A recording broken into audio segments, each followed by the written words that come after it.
Do you need anything? Oh, right. He was. What did I say? He asked if you were like adjusting well to the implants. Honestly, I really want to take these things for a test drive more. You got anything for me? He nods and says, "I. You may have heard about Blight and Paradise the other day, and their he what am I? You may have heard about Blight and Paradise the other day. The job they undertook. Yeah, I did. Uh, We're not quite done recruiting just yet. I have a pair who I wish to see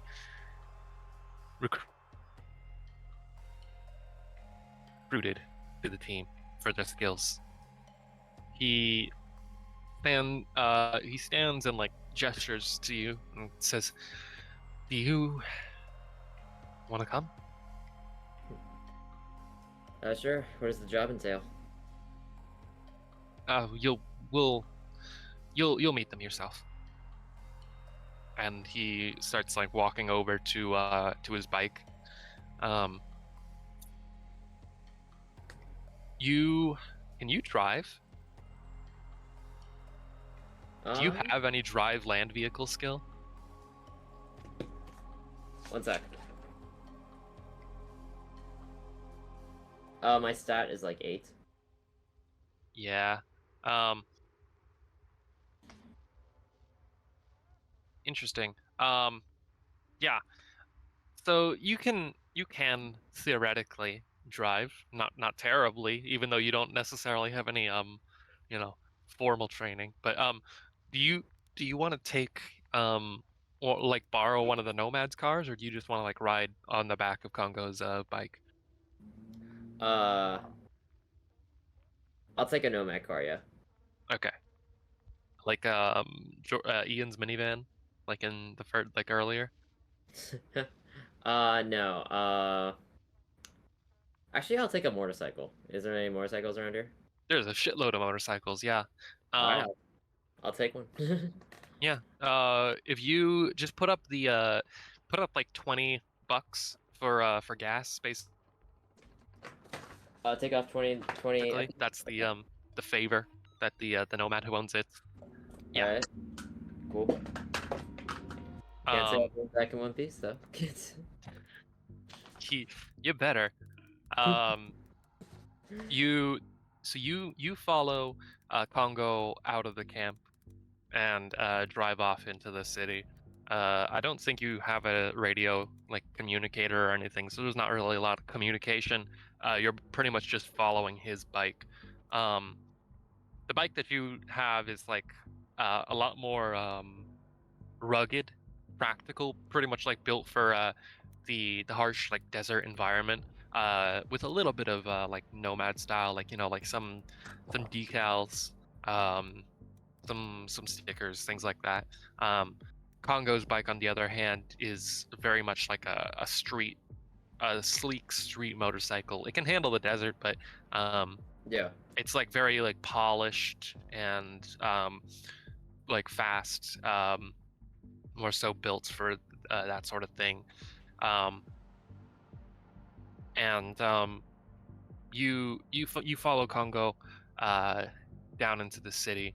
It's a little bit past dusk right now, and you he you drive down uh, into into Japantown with there's lots of cramped like pedestrian only or pedestrian and bike traffic only sort of like streets. Um, with lots of low buildings decorated with various colorful neon signs. Um, you the streets are very crowded with all sorts of people. Um, and you see uh, there's a Night City has a very strong like Japanese population. So this is one of the more like burgeoning, like big populated districts of the city, pretty much. Um, Cool. you um, takes you to a like a secure like parking structure where the two of you are able to leave your bikes. It's kind of on the outskirts of Japantown. Um, and as you find parking and dismount, Congo uh, turns to you and he sends you like an address to your agent, um, and he says, "I have to meet with a contact of mine briefly. Can you make your way to Chin. this address on your own?" Oh, where did I lose you? Did I Uh, freeze? you did. I think you cut out for a sec. Can you just repeat the sentence? Sorry. Yeah, as Congo is getting off his motorcycle, he says, "I have a contact that I need to meet with. Can you make your way to this address I've sent you on your own?" Sure. Why, you don't need some backup? No, it will be a brief meeting. I just need to buy something. And as for you, you can make your way without any help. Yeah, sure. Promise I won't With stop at a few shops, though. Promise. That's fine. We probably have all night. Um, and he heads off, kind of like heads off down into the down a street, going in a different direction than you. Um, you you are free to make your way down to the address. You see, yeah, you make your way through the bustling streets as the night as it gets deeper and deeper into the night. The streets only actually seems to kind of get a little even busier. It's around like 9 p.m. now, um, and you you see lots of different people, lots of different like kind of like styles of fashion. Some of them are wearing this like flashy technological streetwear. Some people are wearing little more than rags. You see the occasional person dressed in a corporate uniform or someone who's very obviously like a solo with Mm-hmm. heavy like, cyberware around their like eyes and their limbs. Um, yeah, there are various shops around here for like ammunition, weapons, armor, clothing. You pass down a street with like tons of different shops and stalls, vendors for uh, every product you can imagine, and food, of course. Nice. Um, is there anything that you want to go shopping for?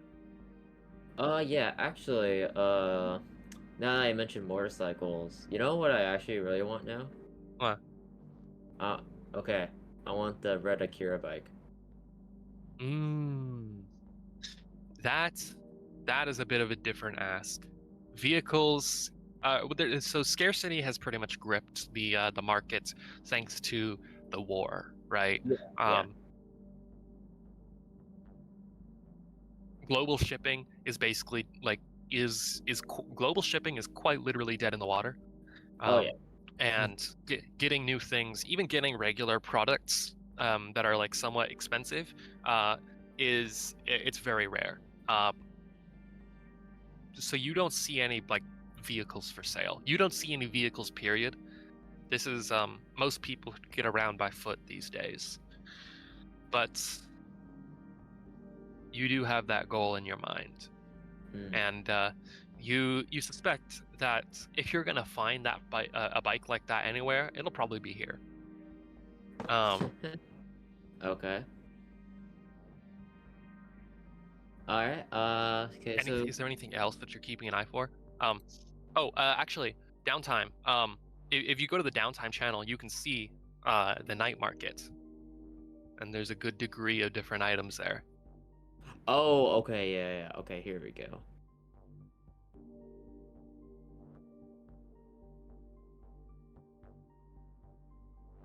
for the people, no one's watching because I specifically made sure no one would be watching. But for the people at home, uh, I've Oh, set up. There's a little night market set up here. After Spider. Oh yeah, go ahead. can I go to the art, to any gun shop? Yeah. Yeah. Alright. There are basic gun shops around here. If you're going to the ones like just off the street, um, you're basically finding a lot of generally like cheaper weaponry and armor. The weapons and armor that you can buy anything as long as it's $100 or less. That's pretty much like where scarcity has like left things at. $100 and less? Okay. Yeah, and then if you look at the night market, you can see weapons and armor that go above that limit. Cool. And that's where that's the only place you can really get those. Alright, cool. Gonna minimize OBS. Alright, I go there and I talk to the to the owner. I ask, so I know with everything being scarce and all, but do you have a heavy SMG or something like that? The owner is this is a larger guy. You see that he has like this like kind of like he's bald with like a tattoo of like a chrysanthemum on the side of his head, and he nods and says, "Yes, we've got a few things. I've got some limited time stock here," and he brings out actually let me look some stuff up. Give me a sec here. He brings you he sets 3 guns on the table, 3 SMGs, all kind of like subtly different depending on what price and performance level you're looking for. I've got 3 options for you here. The Padron Arms City Reaper will run you only $50. You'll have some reliability issues, but nothing too. It's accurate and it hits reasonably hard. Can't conceal it, but you can't really do that for any of these. For 100 eddies, we've got you the Sternmeyer SMG 21. No reliability issues. It's nothing too fancy. If you're looking for quality, 500 eddies will get you the Militech Viper. And he gestures to like the last of the 3 SMGs. Now I don't know how long I'm gonna have this for. This came in from an Arasaka soldier sold it to me weirdly enough. Don't ask. I didn't ask how that got into his hands, but this is a good quality weapon and got a good quality price to it too. I've got a few other fancy guns like that, one-handed weapons in stock right now, and I don't know how long they're gonna be here. So let me know if you want to do any other browsing. Ooh, Allison asks, can I feel the Militech Crusher? Would that be okay? You sure can. He goes and like ducks behind the counter and says, "You're lucky. We don't see a lot. We don't see a lot of these in anymore. Most of them are in the hands of Militech riot police and whatnot." And he hands you this weapon. Let me send you a picture. Okay. Let's go to. I'll put it in artwork. All right. Cool. Yeah, and he hands you. Yeah. Wait, that's big. Okay. Yeah, he says.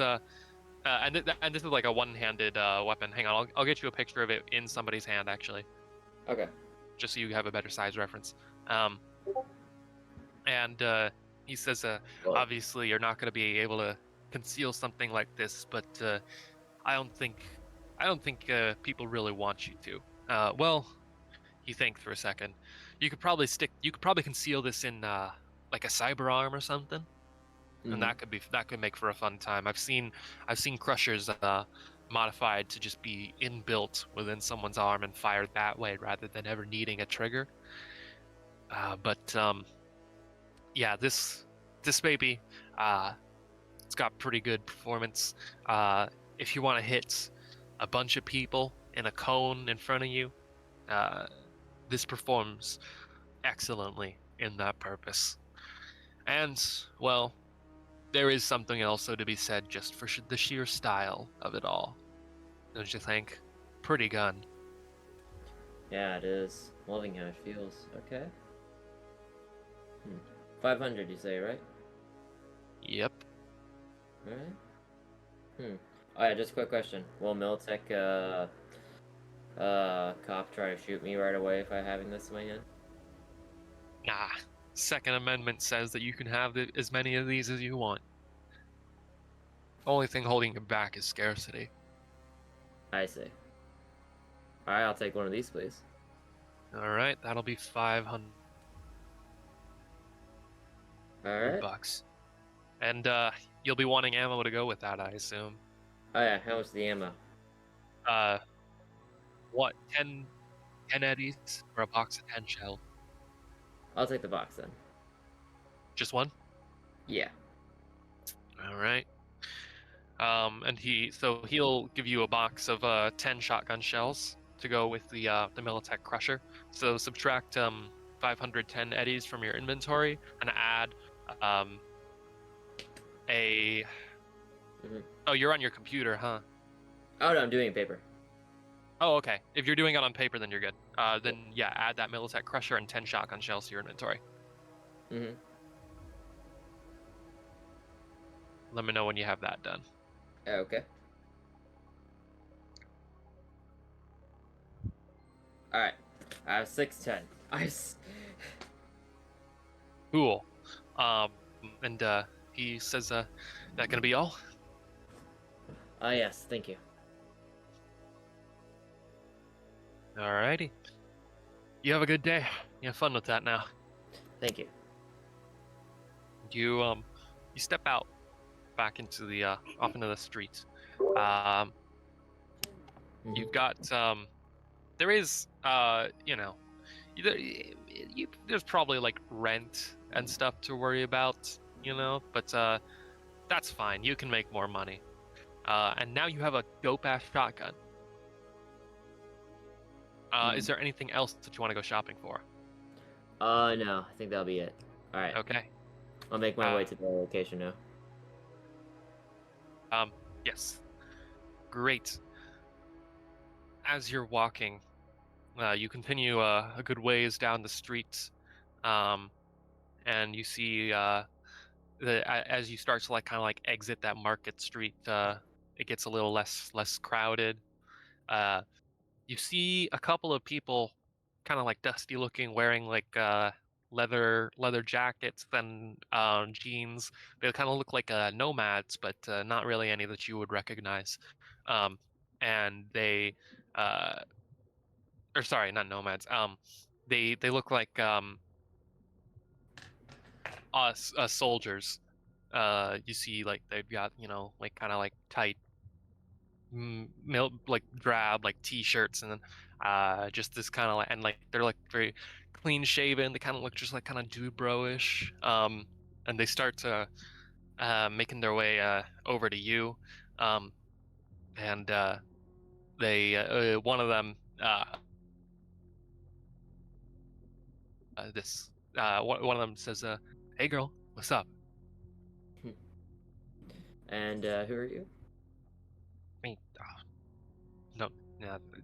He he kind of stutters for a little bit, just kind of he seems kind of drunk.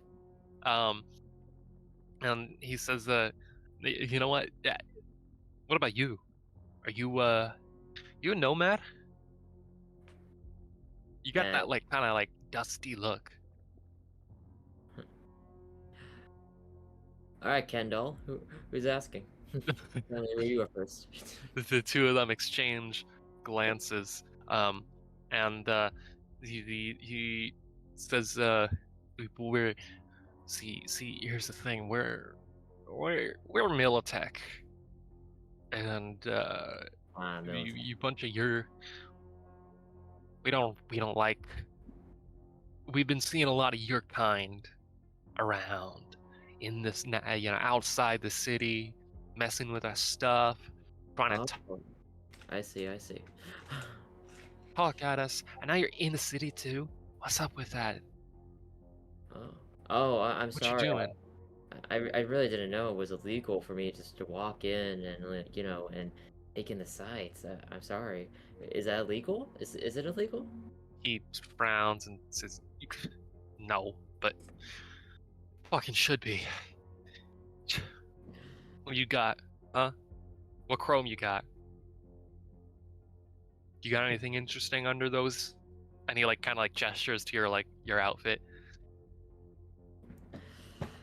Huh. Something that you may want to see. Oh yeah? Oh yeah? Yeah. The two Militech guys kind of back up a little bit, and they you see they're kind of shrugging their shoulders forward, tensing up, getting ready for a fight. He's like, come on, Nomad, show me what you got. You want to do this? You want to go? Okay, first she checks the time. Oh wait, do I have to go to the place No as- specific time. no specific time? Okay, she Yeah. says. Alright, do I have time for this? Okay. And then she immediately tries to punch the guy in the face. Great. Make a initiative roll for me. Okay, cool. That is, you're gonna be your a D10 plus your reflexes. Got you. Okay. I'm gonna grab my physical dice. One sec. Hell yeah. Yeah. I was about to... Okay. Reflexes you said, right? Yeah. Okay. Alright. Oh, wait, I rolled with a d20. Shit. Alright. D10. I rolled 5 reflexes, right? Yeah. Okay. I'm still getting used to this character sheet, to be honest. So, what is that under? Reflexes is one of your stats. Okay. Oh, yeah, 8. Sorry. 13. Okay. Cool. 13. Yeah. 13. Okay, and yeah, you are going first then. So make a roll of roll. What would the roll be? If you want to use your phone or your not your phone, your app character sheet, you can make a martial arts attack with the martial arts attack button, or if you want to just do it with your dice, it'll be 1d10 plus your dexterity plus whatever martial arts skill you're using for this attack. Okay. Here, I'm gonna try it physically first. Okay, so fighting skill. Okay, do I have to add in my level or my stat or? Yeah, so you're gonna add basically this is a martial arts attack, right? Yeah. So you're gonna take your martial arts skill, or the highest one that you have available to you. Yeah. I think. I don't know if you add your full skill. And then you're gonna take that and add that to your dexterity, because dexterity is the base stat for that skill, right? Yeah. And then roll. Yeah. All right. And then cool. so that'll determine your the bonus that you have. All right. All right. Okay, rolled a 7. Okay. All right. So just adding 7 plus an 8. That'll be 15. And then let's see. 8. 23. A 23. Let me check your math there. 23 by 7. Your math, I feel like your math is off there. What did you add? Oh, I added in the stat. I was also adding in the base. It would be your dex, right? Plus your martial arts, plus your plus whatever roll you made. Yeah. Okay. So 7 plus the 8 plus. Wait, so shouldn't it be like 29 if I add in like the base skill? So What did you roll a d10? yeah, yeah. What do you mean? What's your base? What are you getting for your base? My base is 14. So Yeah, 14 plus whatever. What did you roll? I think it was a 7. Yeah. Yeah, so 14 plus 7. Yeah, 21, and then plus the dex. So yeah, 21. No, the 14 is the combination of your dex and your skill. Oh, okay. Sorry about that. Yeah. No worries, no worries. Yeah. I see where you made the mistake. Yeah. Okay, so it's just 14 plus my roll. All right. Yeah. There we go. Okay. Um, And I need to make a evasion roll to beat that, but Okay. I rolled a 9 plus my evasion skill is 6, so yeah, there's no way I could have beaten that. So you are going to do 4d6 damage with this attack. All right. 46. Okay. Yes. I rolled the damage. All right. So. Yeah. Okay. 2 plus 4. 1. 1 plus 3 plus 4 plus another 4. 18. Okay, cool. Did you what numbers did you roll specifically for that? Oh, sorry. I rolled a 4, a 3. Where was I? I should have written them down. I should. It's fine. No, basically what I'm asking for is, did you roll at least 2 6s? Oh no. Okay, in that case we're good. Okay. And you said 18 damage. Yeah. Okay. Basically, what happens here is the guy like moves and he like you see he like kind of like tries to like block your first attack with his like leather jacketed like arm, and he still takes the brunt of the hit on his arm, and like you see he like winces in pain, and you deal a good bit of damage here because he's not wearing any real armor. Martial arts attacks are a plus martial arts attacks have a rate of fire of 2, which means that you can make another attack if you want. Okay. Yeah. I try to do like a front kick at him. Can I do that? Yes, you can. Alright. So then it'll be the same attack roll. Okay. All right. That's a 9. Okay. So 9. What's my basic? 14. That's a 23. A 23. Okay, I'm making my evasion roll to counter that, and that's a 1, so I'm definitely not making that. You roll damage again. Okay. It's like a 4d6, right? 4d6. Yes. Yeah.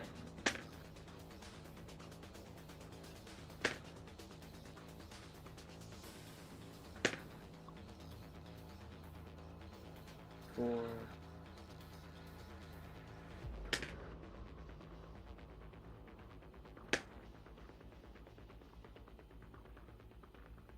Okay, I rolled a 14. I didn't get any 6s on this one either. 14. You didn't get any 6s. Okay. With that, yeah, you see, your first punch, actually kind of like damaged the his leather jacket a little bit with its just like the precision, the force, and this one, you basically like with this kick you like actually like straight up like almost like kind of like cut like a gash into it, and you see you send him like sprawling to the ground, and he like barely like kind of like starts like scrambling to his feet, and he Nice. he gets up and like it very much does not look like he wants to be here anymore. It's those two guys' turns right now, and actually they're going to turn tail. They're going to start running away. Alright, I yell at them. Come back next time, Kendall. Um, I do want to and it's technically, unless you want to end the combat, obviously, it's your turn. I just for the sake of like making sure you know this is an option to you, because you have move 8.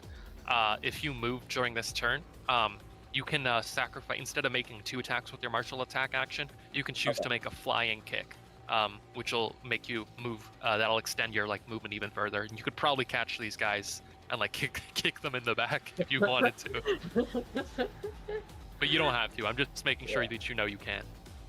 Alright, yeah. No, yeah, I don't think she would do that. Yeah. But the good thing, good. But thank you for telling me that. That's really cool. Yes. And if you want to know specifically what you can do with your martial arts, you have your you know Taekwondo and you know Judo. You can go to page 179 of the core rulebook to check what your martial arts moves can do. Okay. Um, Alright, dang. Anyways, continuing on, you make your way down the street, and over finally to that location that you were directed to. You find yourself on a street corner next to like a lamp, um, and there's like a little fax machine or not fax machine, ATM machine, ATM, not ATM machine. There on the street corner as well. Yeah. You see Congo is waiting for you under the street lamp, watching a location across the street. And he waits for you to join him. I go up to him and say, "Alright, Congo, what exactly are we here for?" He pauses for a second and turns to you and says, "Are you afraid of anything?" I'm afraid of getting kidnapped and putting more cyberware in me. That's one thing. He nods. Arasaka may have done that to you.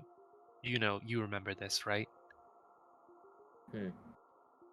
Honestly, I don't really remember them actually doing it to me, but I'm not surprised if they're the ones. Yes. What we learned from Harkrow, the similarities between what happened to you and what they've been doing to people. It's too much to ignore. If we go if we go there, investigate Arasaka, if we investigate them and we find that they were responsible for what happened to you, will you be afraid? Every single day, every single time I wake up, I'm always afraid of like what I remember. But honestly, actually going there, actually trying to step into that building, actually going to look into those files, no, I don't feel afraid of doing that. He nods and says, "My father, Saburo, he knows how to inspire fear. He built Arasaka into an empire with fear." He turns to you and says,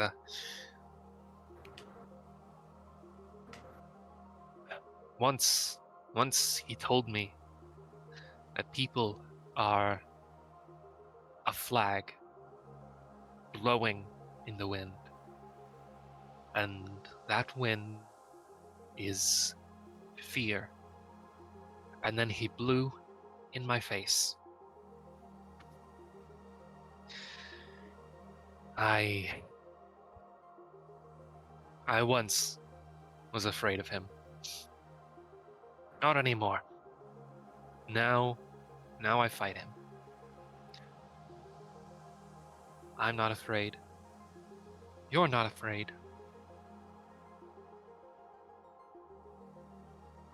And there are 2 people in that market over there that are not afraid. And he like points across the streets, where you see you kind of crossed out of Japantown a little bit and more into like Little China, Oh, cool.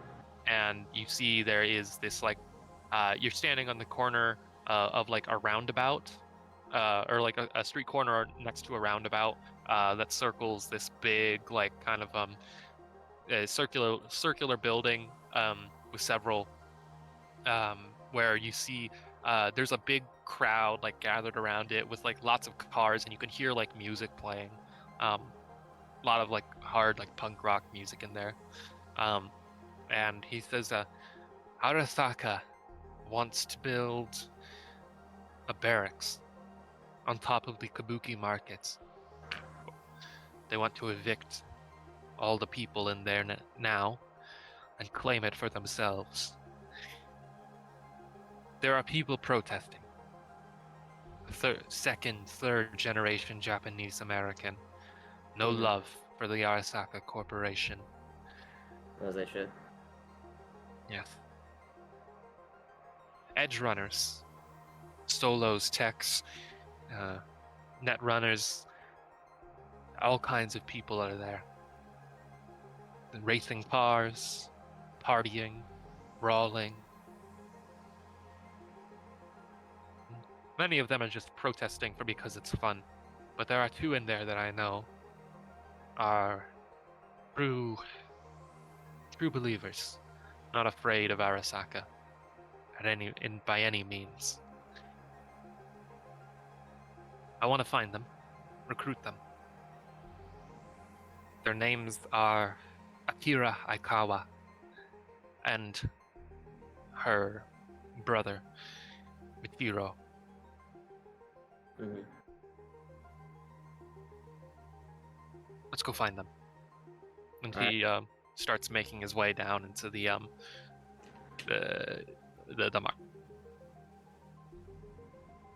market. Maybe I should like cue up some music.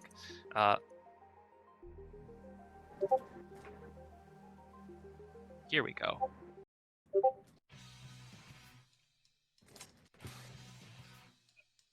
Yeah, there we go.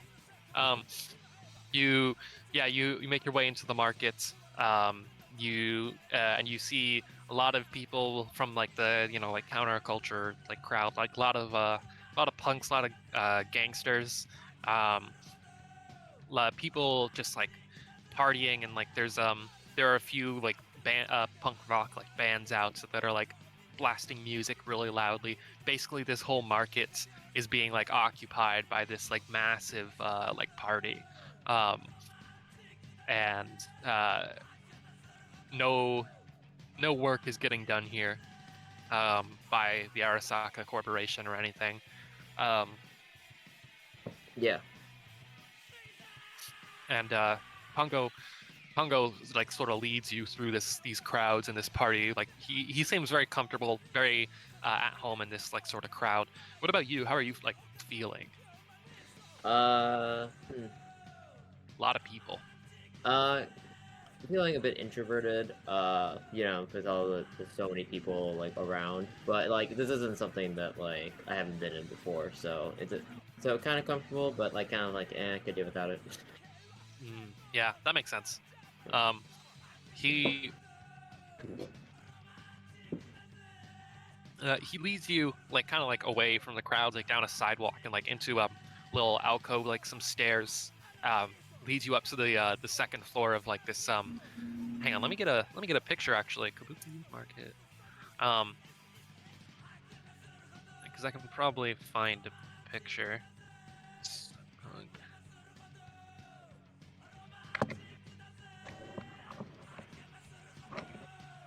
Yeah, there we go.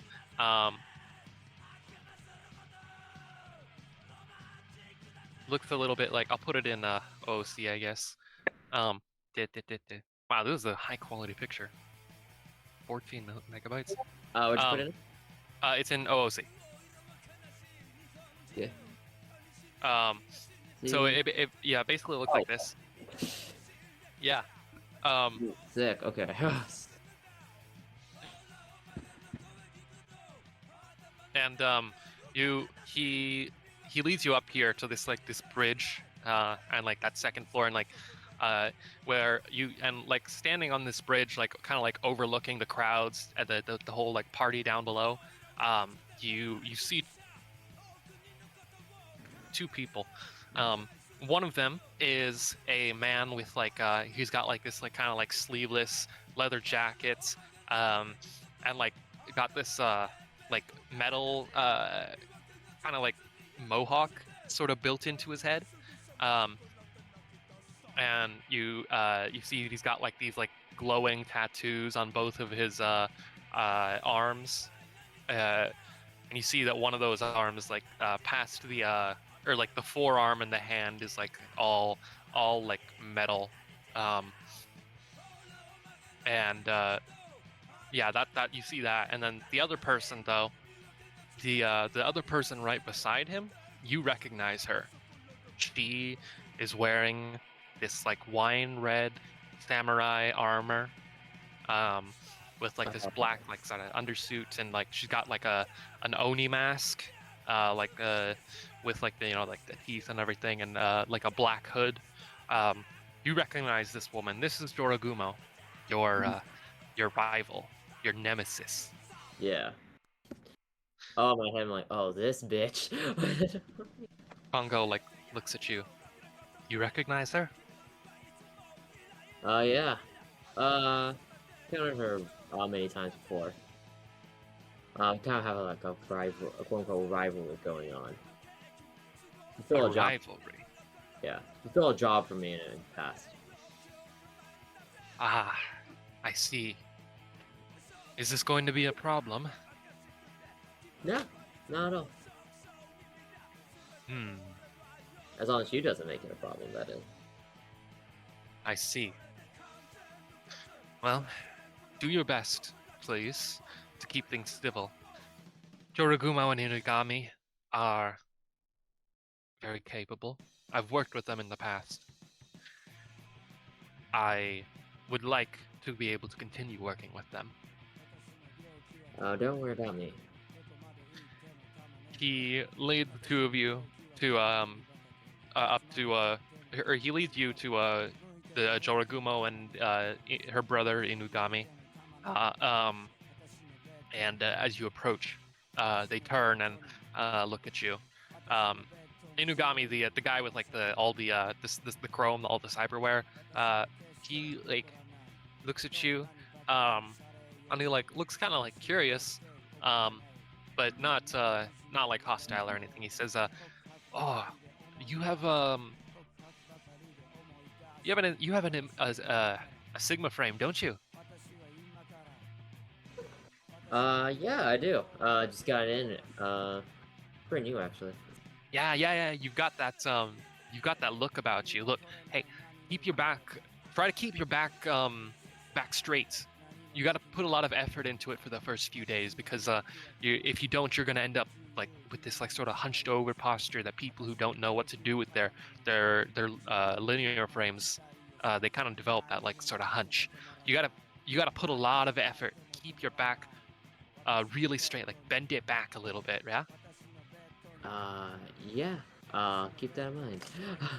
You got it, because you have to compensate for the added weight to your front side. Oh, I see.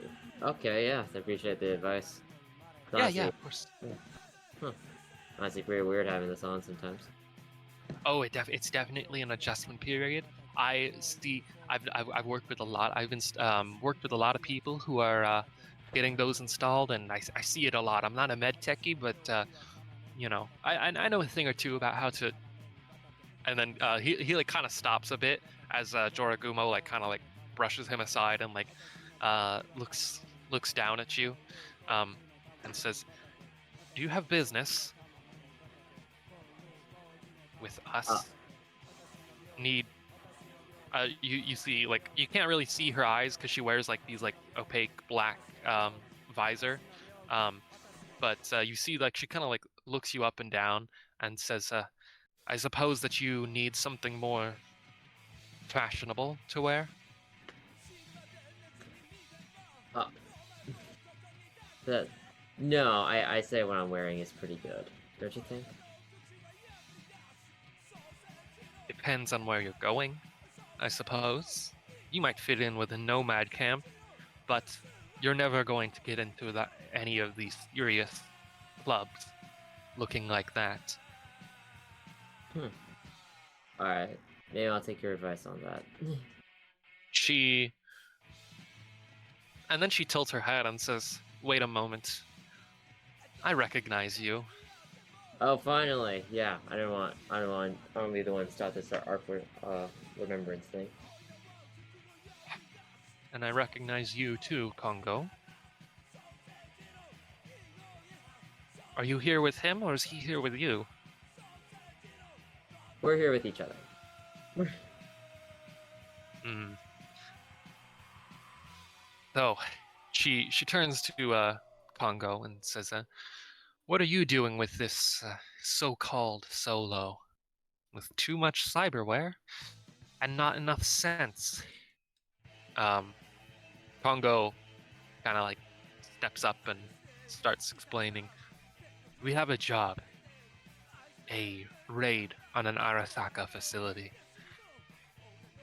We thought that people of your caliber, a tech and another solo to add to the team, would be most useful."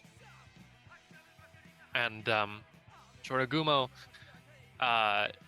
briefly looks at him, but then turns to you and says, "I'm hesitant to accept a job with someone like this one here." And she like gestures, she kind of like just waves, gestures at all of you, and she says, "Layers of chrome do nothing to disguise incompetence, and neither do the rags that clothe you." And she like kind of like flicks your like jacket a little bit, like condescendingly, and she says, "There's a reason I get chosen for the jobs that you want." Oh, I give her a very like, oh, this bitch face. I give her. I say, well, I mean, not all of us can really afford this stuff, can we? I don't know.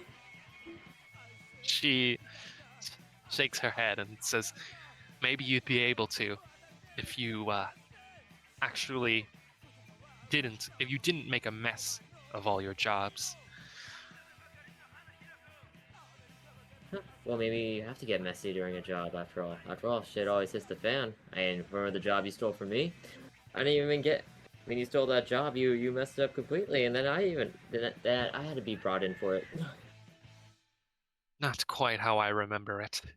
She but you see, she looks between the two of you and says, "I don't trust Rockhat. That's your name, right?" Yeah, that's what you refer me by. "You're a liability, Rockhat." Well, so far you've been the liability for causing conflict between us, Winso. Congo kind of looks between the two of you and says, "He has a point, Dorogumo. You're being hostile." Dorogumo says, "Fine, I can be a team player, but at the same time, I'm not a fool. I'd rather not die. I want to test you, Rockhat. You seem like you've grown in size, at least, if not in wisdom. And I want to see just how much you've grown. Let's have a duel. A duel? It Really? tests your prowess and your dedication." Okay. What, we're gonna do it here with a bunch of people? "There's a basketball court not far from here. We'll have privacy and space." Alright. You're on. And Inugami, her brother, steps up and says, "Oh, I have an idea. Just to make things more exciting. What? If you let Jorogumo use her weapons and armor, you can do the same. And if you still manage to win her respect, I'll upgrade a piece of your whole team's tech, no charge. Really? Joragumo says, the alternative is you turn down the bet, and we'll just go bare hands. Actually, I kind of prefer bare hands. Very well. No blades. Just our fists. If you insist. The four of you make your way off to she leads you down the streets, and through the winding streets of Japantown to this basketball court that is built on like that's on like a rooftop above between like various like kind of like lower income looking like sort of like houses that are all very like kind of like cramped and like pushed together and whatnot. And it seems like, you know, this is a place where it's a nice like community sort of like gathering place. There are like fences put up to keep any basketballs from going flying off the roof. But no one's here right now. Probably most people are down either asleep or trying to get sleep and failing because of the concert, or they're at the concert, of course. Doragumo, as you guys enter the basketball court, Shoriguma looks at you and says, "No armor then, right?" Yeah, no armor. Fine. You see she starts she's brought like this like duffel bag with her, and she drops it on the ground, and you see she starts like removing her armor, the various pieces of like samurai armor from her self, and she eventually is like kind of just wearing like the black like suit undersuit that she wears beneath the armor, which I get. What do it look like? You remember Rina Sawayama's outfit from John Wick 4? Oh yeah, definitely. Yeah, like the black suit thing that she wears. Yeah. Yeah, it's pretty much like that. Okay, cool, sick. And she takes off her mask. This is the first time that you've seen her face. She's obviously, you know, like Japanese like features, with like neat like black hair. Does she look like Rina Sorayama? I don't think so. Okay. But you see she like reaches into that duffel bag and like puts away her armor, and she puts on a pair of glasses, just like, you know, simple like kind of like square or rectangular glasses, and let's see. And you're not wearing armor, so make sure that you don't count for that or anything. Okay. Let's see. I'm gonna put on some music. Oh wait, by the way, does she have a lot of chrome underneath her armor? Like, None. You don't see anything. alright. Well, I had him like, damn, she's good at conscious expecting. She, I'm gonna find. Would it be racist to put on some like samurai duel music? I don't think so. No. Do you want that? Yeah, I'm fine with that. Yeah. It could just be, you know, since we were in like J-Town, so yeah. Yeah. Playlists. Samurai. Yeah. Flash play. Shogun 2.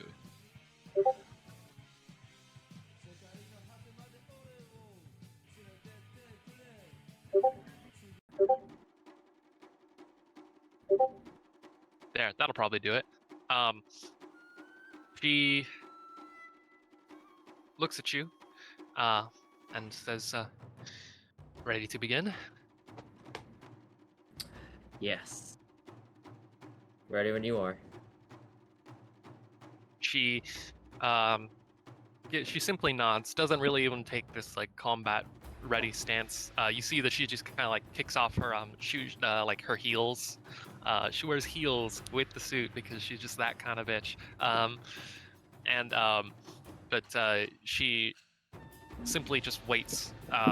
And let's roll initiative again. Okay. Oh wait, first I want to describe my stance. So like, Yes. so I put my body in a sideways stance with my right leg to my back, my left leg to my front, and both my arms up. Yeah.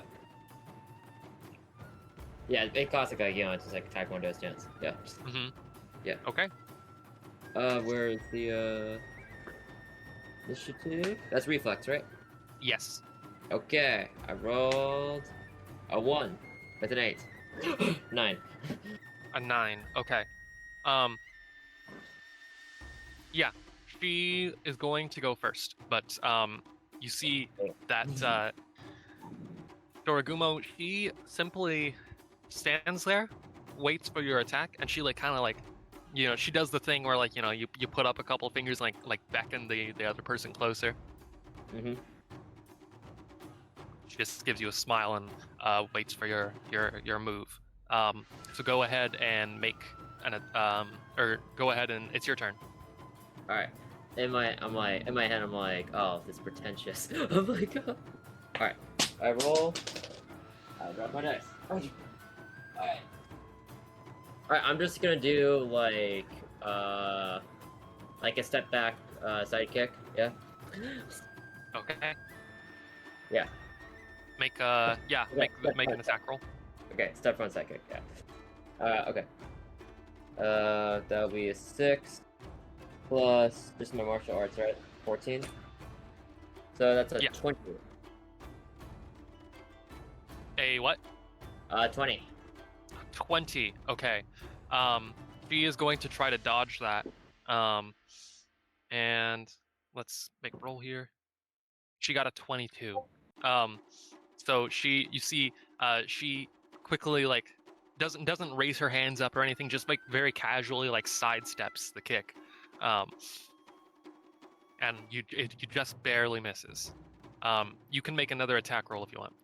Okay. After that, I kind of want to just try spin elbow her. Yeah. Okay. Make another attack roll.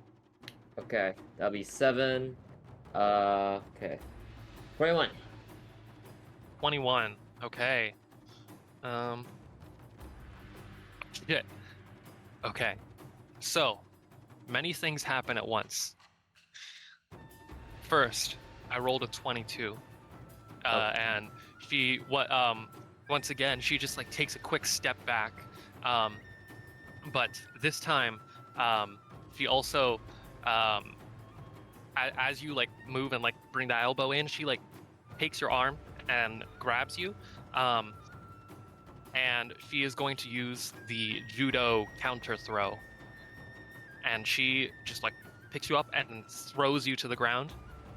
And you are thrown prone and you take 8 damage.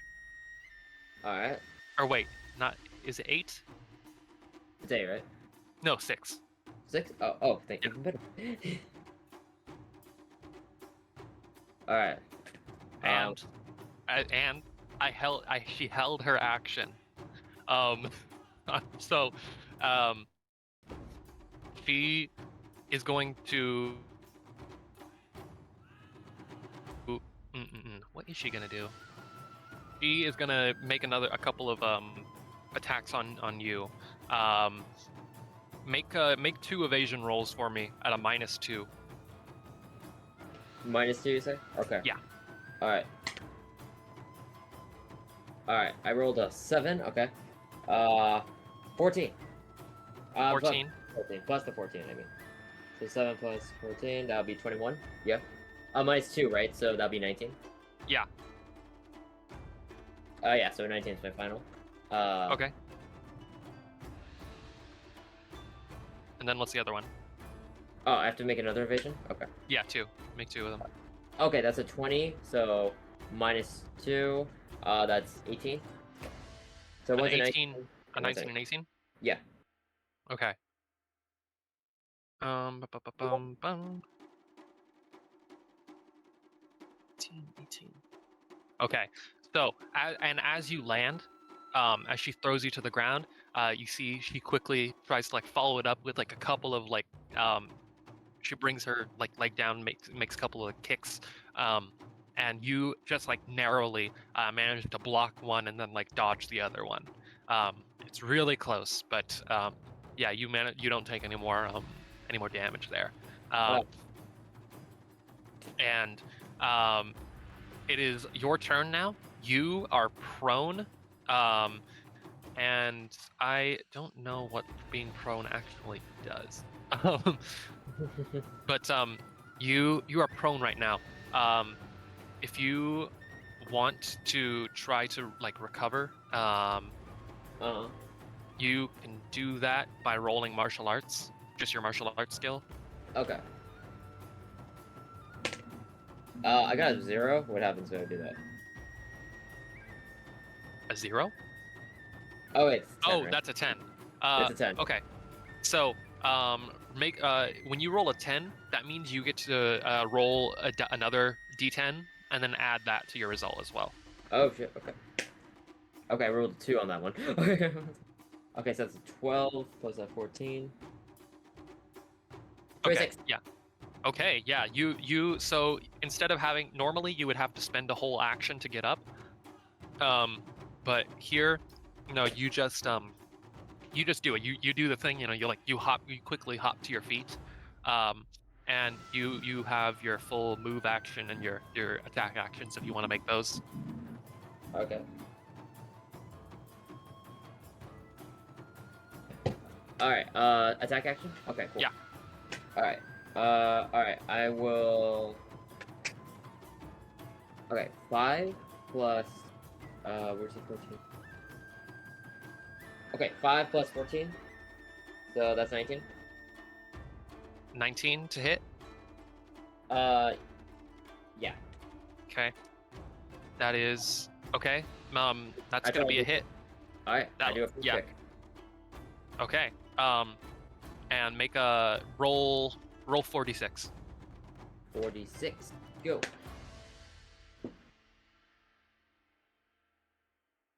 Okay, first is 3, next is 4, 2, 2, okay, 1, okay, 3, 15, no 6s. A 15. Great. 40 minus 15 is what? I can't do math. 25. Okay, yeah.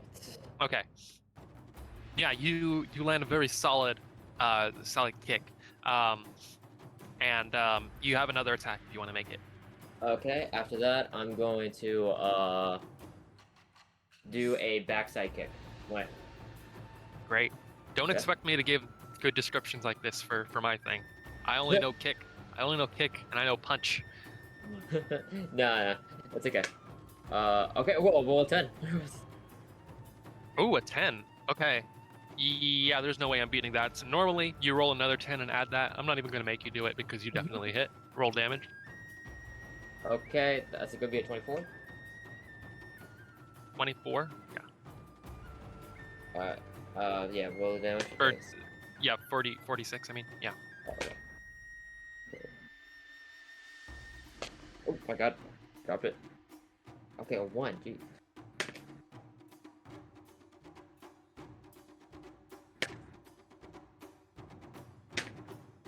Oh, I got 1, 6. 19. 19. Okay. 19. Oh yeah. Wait, what? 19. Yeah. That's a roll you can make. Cool. That's pretty good. He looks at 19 damage. You said. Yeah. Dang. Yeah. So you you get her again, and she looks pretty. You landed some very solid hits here, and you can see like she's definitely stepped back, and she's very much like feeling those hits. And it is her turn now. Let's see. She's gonna be making her actions at a penalty. Make 2 evasion rolls for me. Okay, cool. Okay, evasion, right? Yeah. I'm gonna get just a 21 on the first one, and also another 21. So you rolled 2 7s. Yeah, actually. 21. Actually, wait. I should do this on my phone. She, yeah, you see, she's definitely, she kind of like limps forward a little bit and then like makes a couple of like kicks at you that you manage to dodge. And when that happens, but you as you dodge, she like kind of like moves back a little bit, and she says, "All right, stop. I yield." She Bye. stands and like Inugami hands her a like a syringe that she like injects into her into her, and she says, "Well fought." So, thank you. So, we good to do this job now? Fine. Still, I would be aware of something. And she reaches into her duffel bag, Yeah.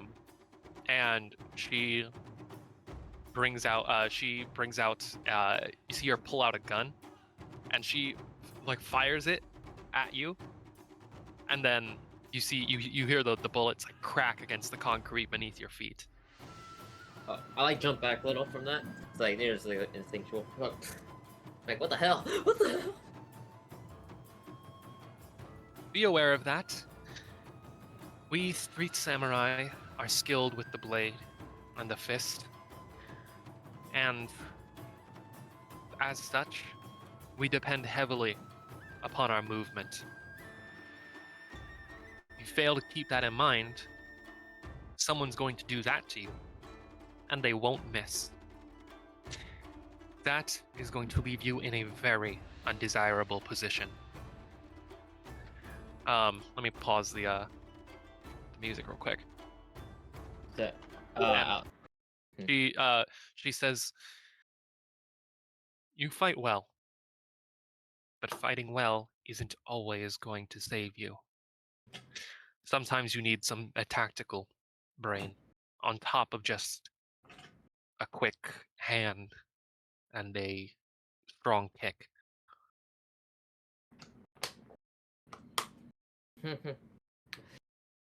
Alright. Trust me when I say the reason why I beat you wasn't just because I was throwing out a bunch of kicks. He also reaches into her she ducks back down into her her duffel bag again. You see her like putting on her mask and like pulling up her hood. And she says, and one more thing.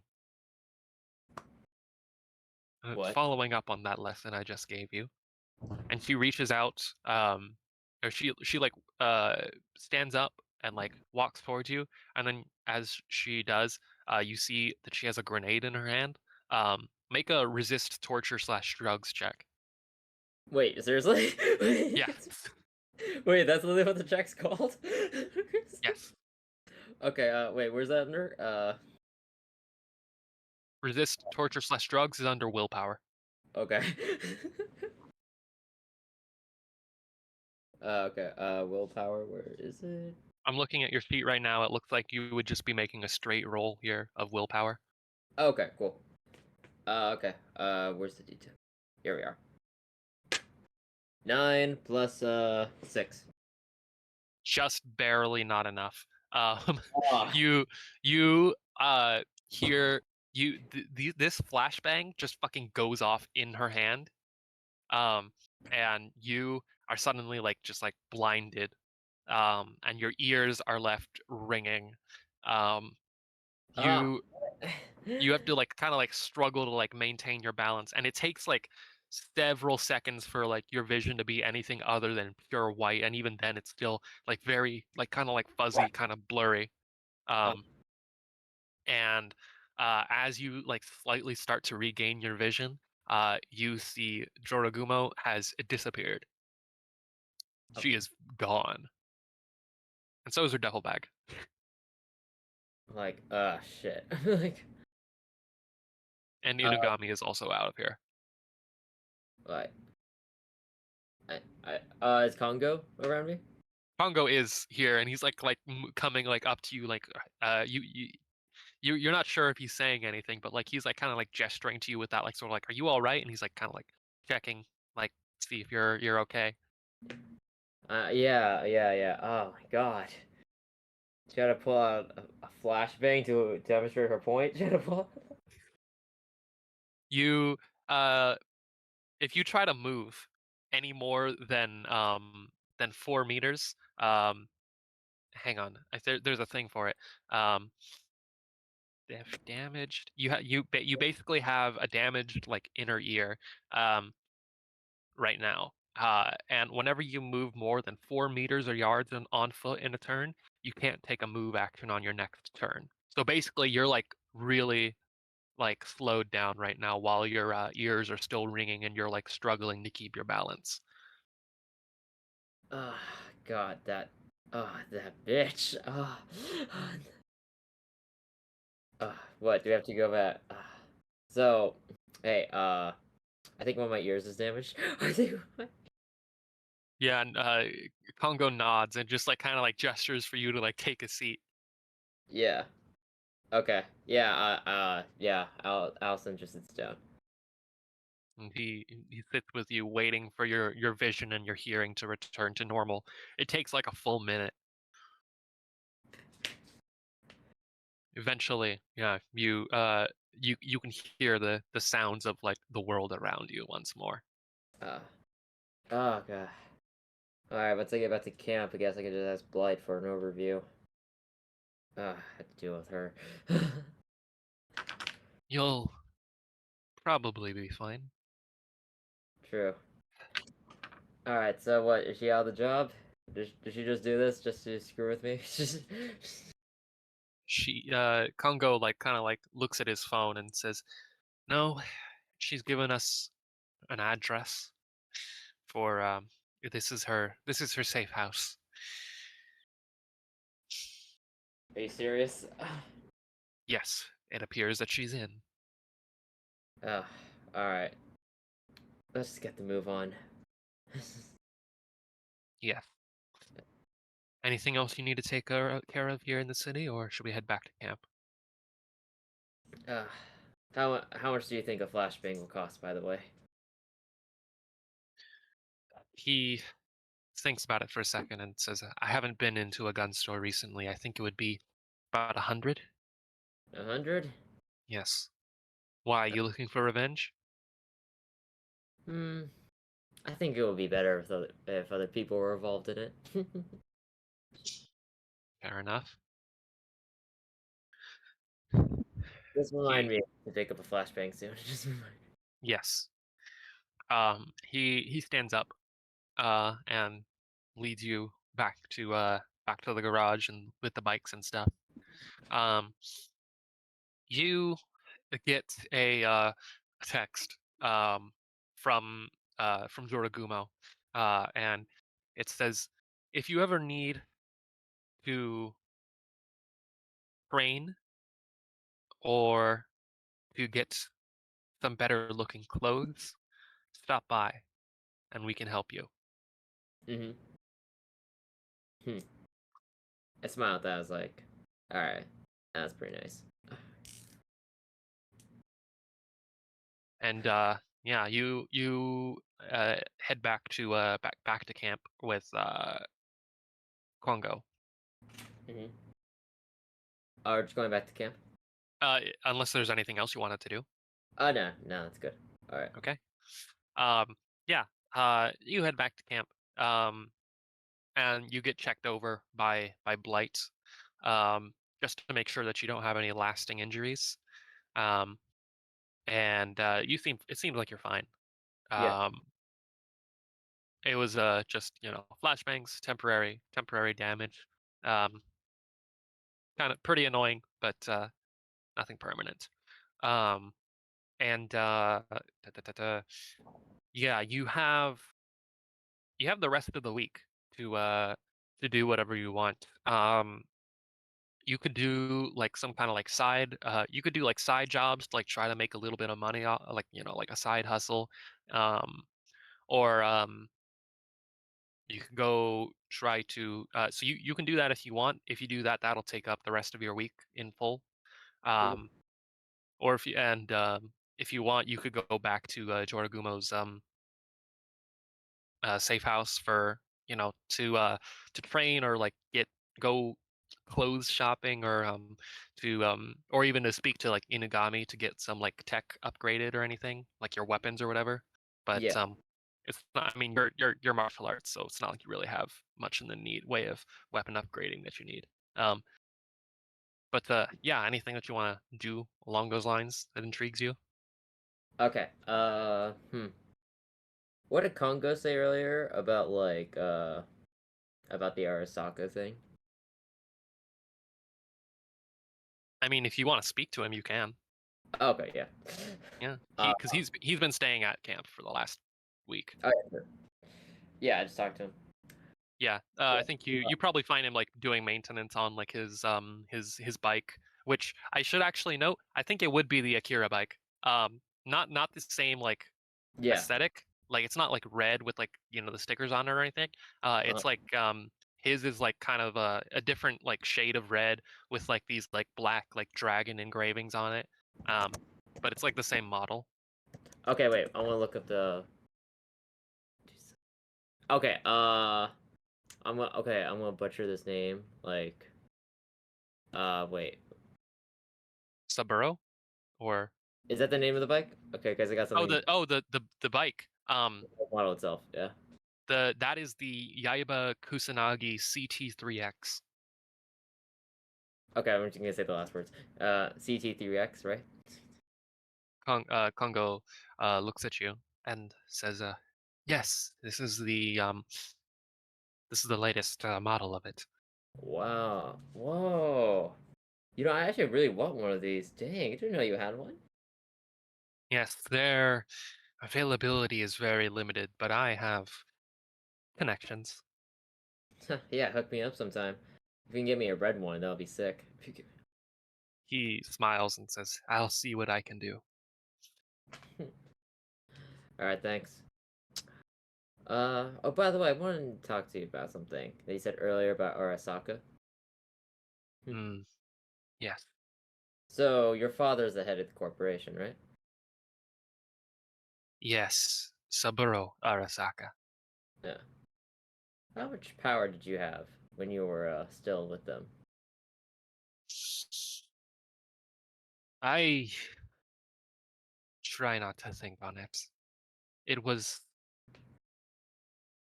much.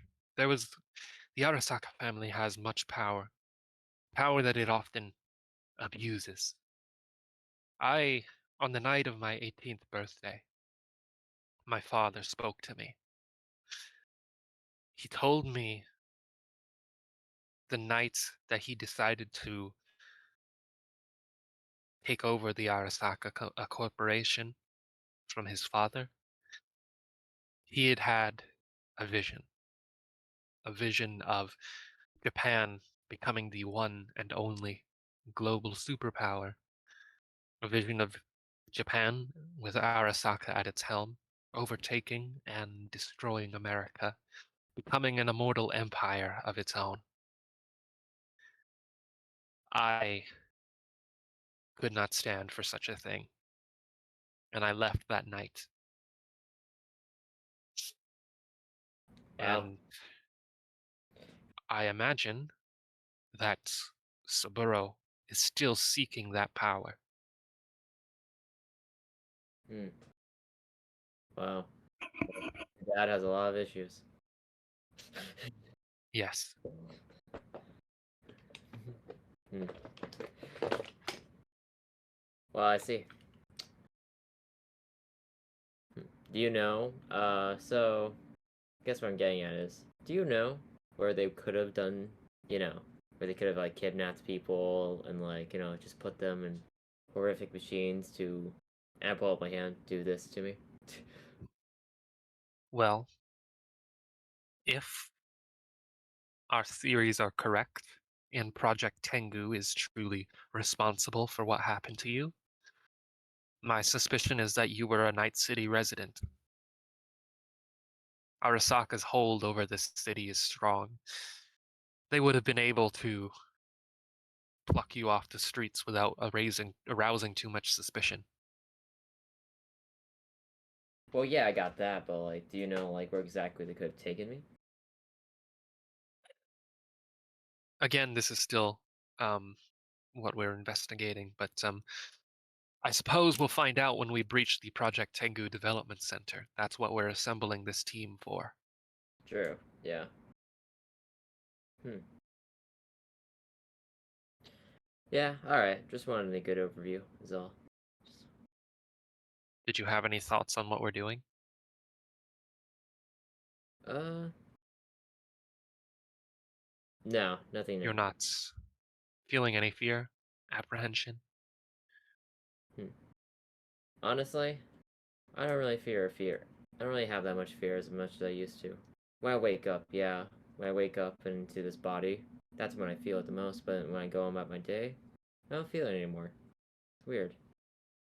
Hmm. It's like it's like I dream in my old body, but then I wake up into this nightmare, afraid for 1 second, and then it's like just going about my day. I don't feel it. I don't feel fear about anything. You said your father was a man who instilled fear into people, right? Like nobody else on this planet. Well then, I wonder what will happen when he eventually meets the woman who doesn't have any fear.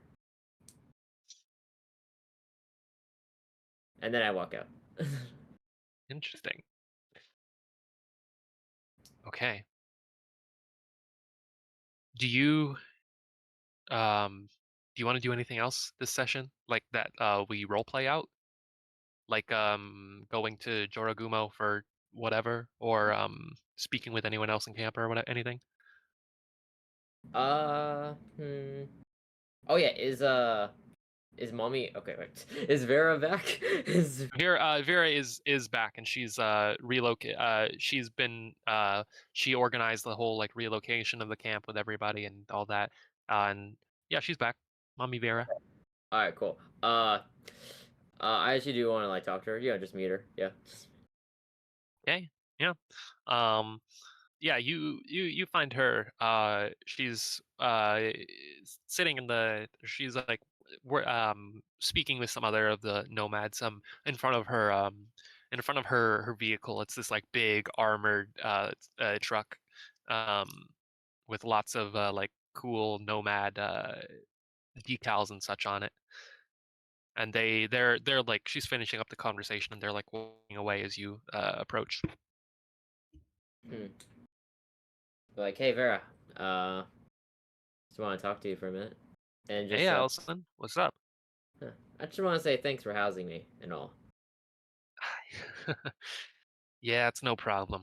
You know, we're all running from something or need somewhere to stay. You know, that's what we're about. Nomads, all of us. Even that Congo guy. Yeah, especially that guy. The guy has nowhere else to go, huh? Yeah, guess not. What's up? No, no, just wanted to say hi and just say thanks for everything. Yeah. Yeah, it's no problem. You By the know. way, what are your thoughts about Militech, and everything, telling us to get the hell out, telling us. Yeah, well, ain't nothing new. whole reason why we're nomads, anyways. No one can really tolerate us sticking around in one place for long. I'd uh, I'd whine and bitch about it, but honestly, uh, this lifestyle really worked for me. Hmm. Yeah. Was it always like this for you? Me? No. I'm old enough to remember when nomads weren't even a thing. Back before the whole United States, the old United States, that is, before that whole economy went into the shitter, uh, you know, people like us, we could stay in one place our whole lives without having to worry about job security or getting evicted, anything like that. Hmm. But now, no, now we got to go place to place, find what jobs we can until those jobs dry up, then keep that cycle going. I see. Huh. Back then must have sounded like paradise. Ugh, not so much. Still, it was stable, consistent. It was static. And maybe some people like that, but no real nomad wants to stay static. Not anymore. Well, you got that right. What about you? You ever feel the need to settle down, stay in one place rest of your life? Honestly, I'm really not even thinking about the rest of my life right now. Well, that's close enough as far as as much as I can say. Yeah. Don't really know what I'm gonna do in the future. I mean, people in our line of work don't really last that long anyway. Burn bright, burn out fast. That's the edge runner way. True. Anyway, Vera, it's nice talking to you. Yeah, hell yeah. Hey, anytime. You sticking around much longer? Yeah, I'll stick around here for a bit longer. After all, you guys are the only ones that are willing to house me, so of course. So of course. Yeah. Hey, I don't know if you feel like ever becoming a full member of the family, but don't think that that's going to stop us from treating you like one, anyways. Don't worry, I'm seriously considering it. All right then. You run along now. You still got to pay your contribution to the camp, even if you're not a full member. Don't worry. I'll pay up soon. All right. Oh, yeah. And then I go back to my where am I living in? Like a tent or something? Uh, I think the largest that you could probably get is like some sort of like cargo container room, but whether it's like a tent or like some like vehicle that you're living out of in someone's good graces, Yeah. that's up to you. Okay. I say like. Oh wait. 1 second. Okay.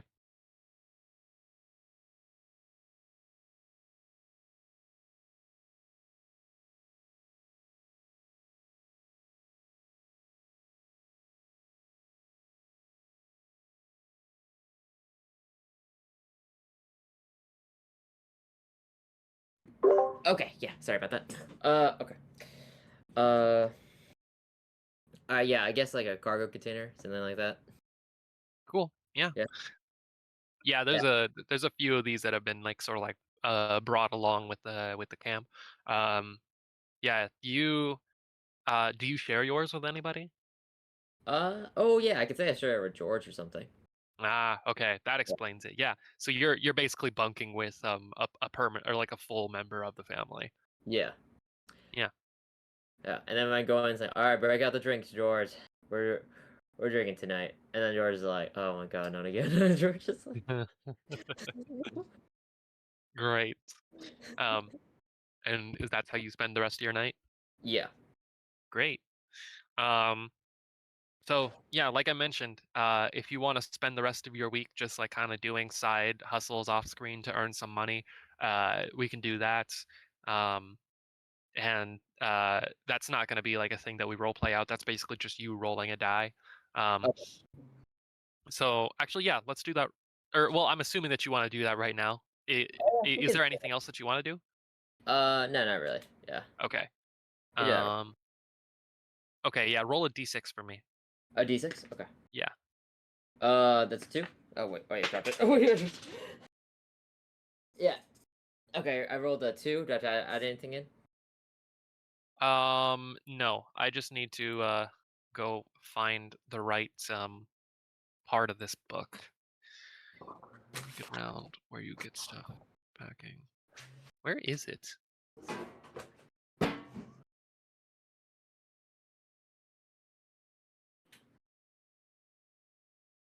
Just give me a minute here, because I have no idea where the fuck this is in the book. Mm-hmm.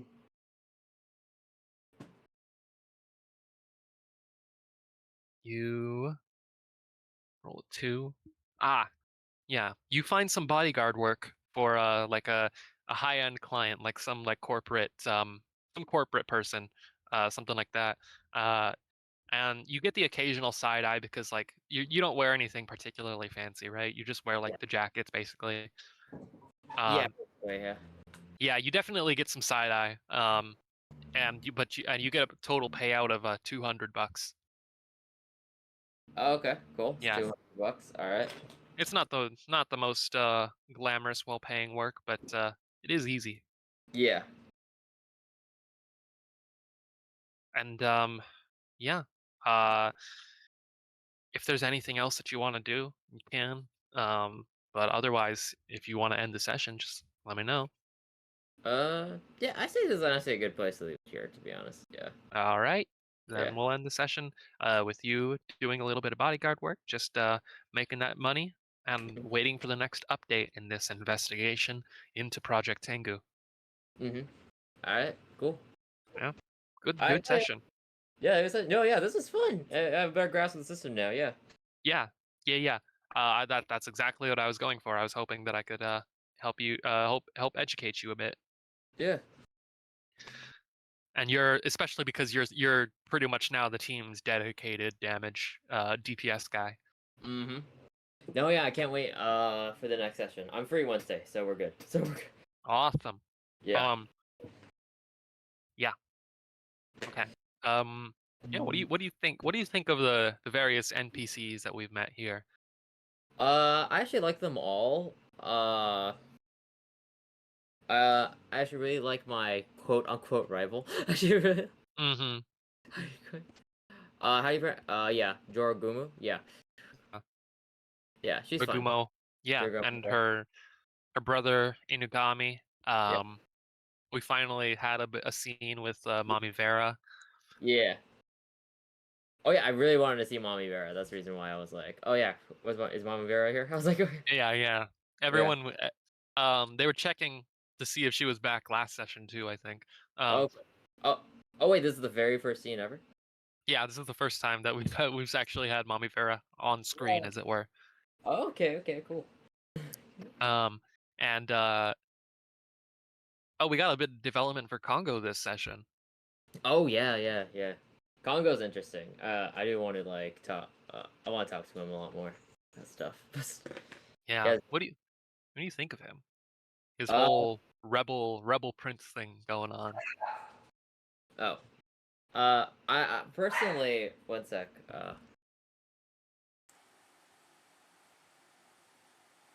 Sorry about that. Okay. Personally, within the whole entire group here, I want to pick his brain a little. Like, I actually want to know, like, what's the thing that actually set him on this path? Interesting. Yeah, like, what's the event that? I mean, obviously he had a problem with it in the first place, but like, what's like the actual event that like pushed him to like, come to us and all that? Ah, to you specifically. Yeah. Yeah, that might be worth asking him about next session. Yeah. Cool. Cool.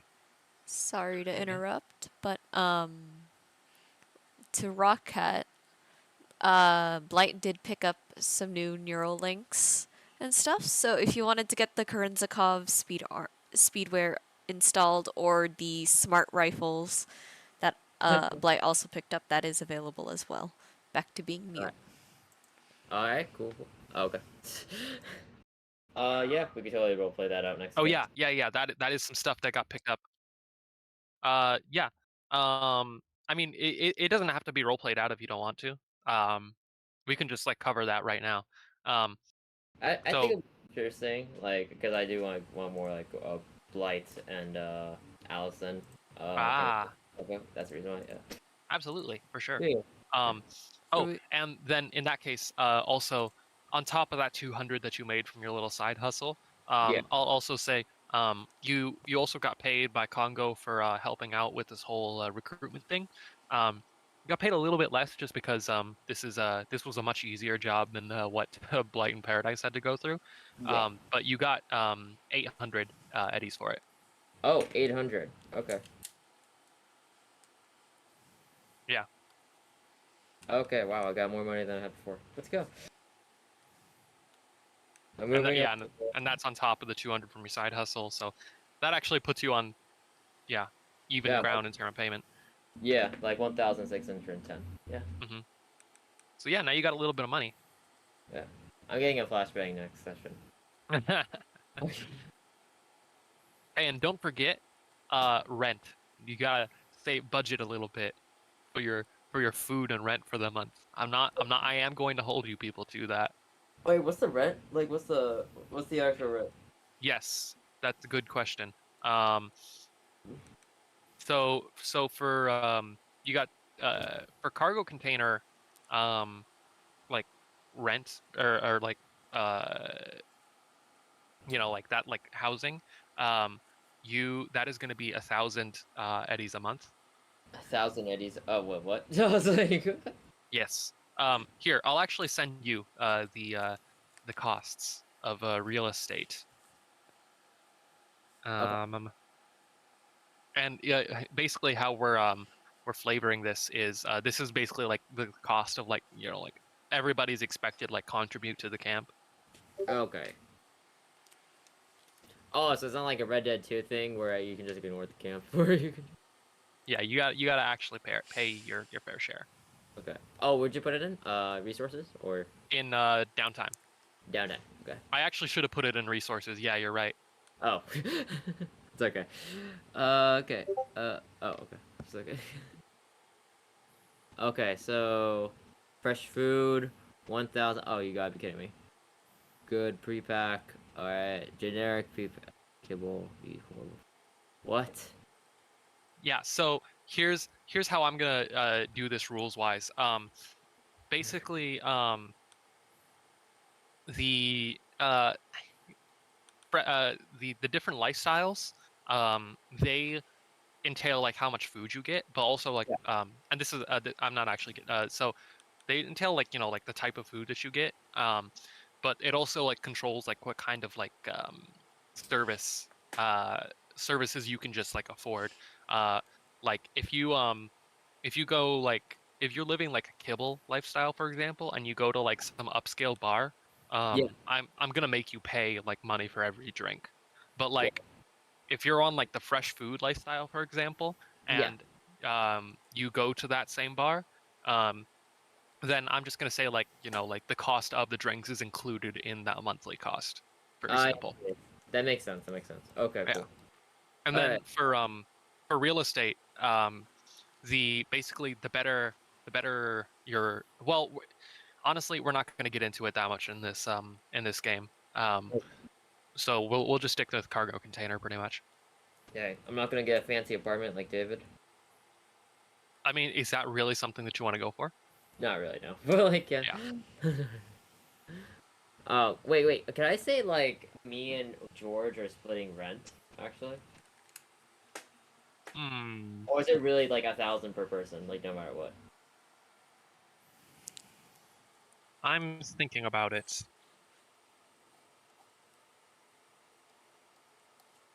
Because maybe that's the I'm reason why like George kind of tolerates me, but also like really loves me. I see. Yeah. Hmm.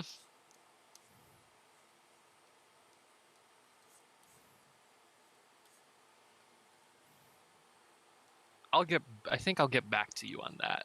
All right, cool. I got some research I want to do. All right. Oh shit! I just killed a fly. Oh, Nice. Pog. I will. Oh, let's go. Okay.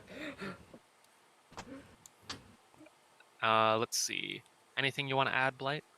No, I can apologize for the lack of apex and aberrations today, but already did Nah, that you're- yesterday. Now you're good. Yeah, I swear next Thursday I'll have something. I just gotta meet the August 1st deadlines right now. Well, at least we fulfilled our quota for martial arts fights involving a mean, fashionable lady, even Mhm. though we didn't have any Jin this week. Oh. Yeah, true. unfortunate. Well, Yeah. to be fair, I'm not sure how. Well, no, you guys probably gonna give you guys the phase spider fight next session, just cause they can be found in the Underdark, and you're visiting Tex's place anyways. So Yeah. yeah, I'll get to writing that in a few days. I am racing for these deadlines. Nah, good luck with your deadline. Thank Yeah. you. Yeah, good luck. But yeah, that being said, that concludes today's tiny session. We will see you all next Wednesday. No. Well, actually, we might actually see you guys on Monday for the Spider-Verse 3 shot. Oh, yeah, yeah. Yeah, I'll do yeah. I'll do my sheet tonight. I'm working on zine stuff right now. Oh, Alrighty. yes. Bye, everybody. Bye.